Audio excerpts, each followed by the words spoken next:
Good morning class, welcome to Daffodils online classes.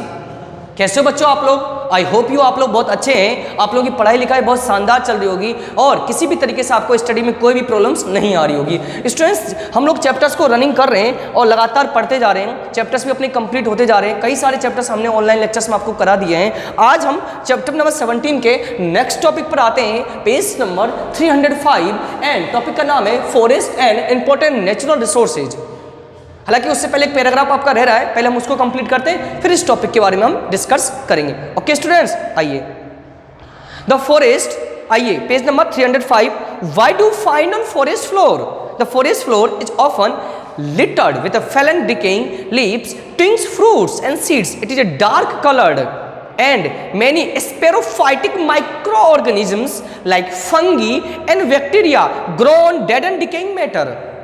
They convert the dead plants and animals into humans and thereby return the nutrients to the soil. आप कई बार पेड़ पौधे सड़ जाते हैं, गल जाते हैं, तो गल कर जमीन में चले जाते हैं। होता क्या है, उनमें बैक्टीरिया लग जाता है, वो कंपोस्ट होने लग जाते हैं और मिट्टी में दोबारा से मिल जाते हैं। आइए नेक्स्ट टॉपिक है जो भी मैं डिस्कस कर रहा था आप लोगों के सामने, forest and important natural resources.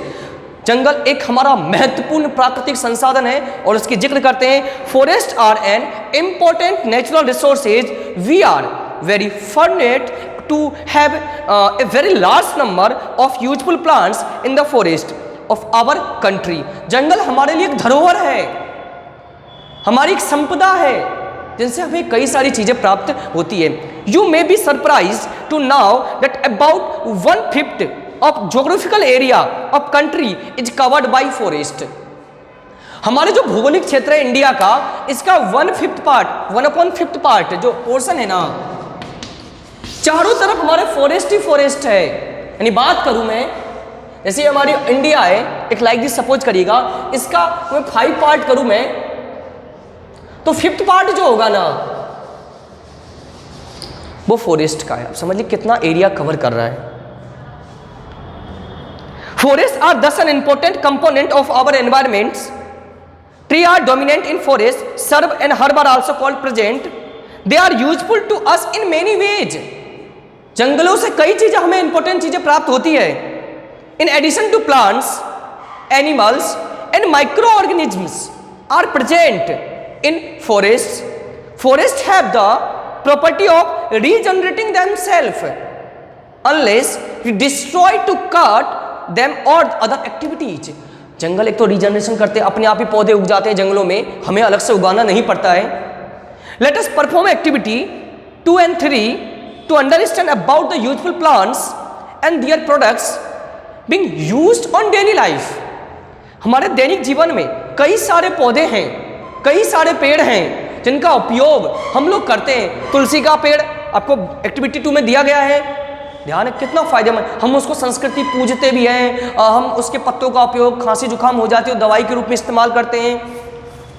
आप किसकी बात करोगे? आप बात करिए अदरक का इस्तेमाल करते हैं हम लोग, आप बात करिए नीम के पेड़ की छाल का उपयोग करते हैं हम लोग, नीम के पत्तों का उपयोग करते हैं हम लोग। तो कई सारे प्लांट्स हैं, कई एग्जाम्पल्स हैं। मतलब 100 बात की एक बात देखी जाए तो जंगल हमारे लिए बहुत इंपॉर्टेंट है, वन हमारे लिए बहुत इंपॉर्टेंट है। हमें ऐसी ऐसी अमूल्य संपदाएं प्राप्त होती है जो हमें कहीं से नहीं ऑब्टेन होती है। आइए स्टूडेंट्स नेक्स्ट पेज पे आते हैं और एक यूजेज ऑफ फॉरेस्ट और भी कई सारी बातों, पेपर पड़ता है, कागज, लकड़ी वगैरह कई सारी चीजें हमें उनसे मिलती है। आइए students page number 306, uses of forest, next topic है आपका। They are main sources of food all living beings as the plants are the produce of food. जंगलों से हमें कई सारी चीजें, उपयोगी चीजें प्राप्त होती है। उसी में पहला point, they also provide us food, fuel, clothing, shelter, medicine, paper, rubber, vegetable oil and many other useful things. हमें कई सारी लकड़ी प्रोवाइड होती है, ईंधन प्रोवाइड होता है, लकड़ी वगैरह, सेटलर रहने के लिए आवास, मेडिसिन, दवाइयाँ, कागज, रबर, मेनी थिंग्स, कई सारी चीजें हमें मिलती हैं। They provide home and protection to wildlife. ये वन्य जीवों को सुरक्षा प्रदान करते हैं। They regulate earth temperature and water cycle, ये जल चक्र को भी रेगुलेट करके रखते हैं, नियमित करके रखते हैं, ताकि वाटर साइकिल पृथ्वी पर बना रहे। स्टूडेंट्स और भी काफ़ी पॉइंट्स है, इसको अपन नेक्स्ट वीडियो लेक्चर में देखते हैं। आप लोग वीडियो को देखिए, अच्छी तरीके से समझ के पढ़िए, लेकिन कोई भी डाउट्स हो तो आप लोग स्कूल में भी आ सकते हैं और कॉल करके भी पूछ सकते हैं। एनीवन कोई प्रॉब्लम हो, हम लोग उसको सॉल्व करने के लिए तैयार रहते हैं। So thank you students, thank you for watching this video and attend this session.